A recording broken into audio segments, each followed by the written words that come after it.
You are looking at Julian's pronunciation guide, where we look at how to pronounce better some of the most mispronounced words in the world, like this other curious word. But how do you say what you're looking for today?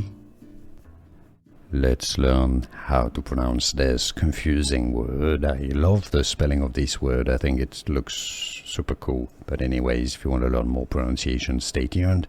British English and American pronunciations are similar here as forbearance. That's more British English. Forbearance. Forbearance. American English is more as forbearance, but it's similar.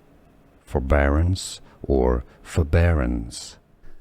Here are more videos on how to pronounce more confusing words and names too many mispronounced. Like this video if you found it useful. I appreciate your support. I'll see you soon and thanks for watching.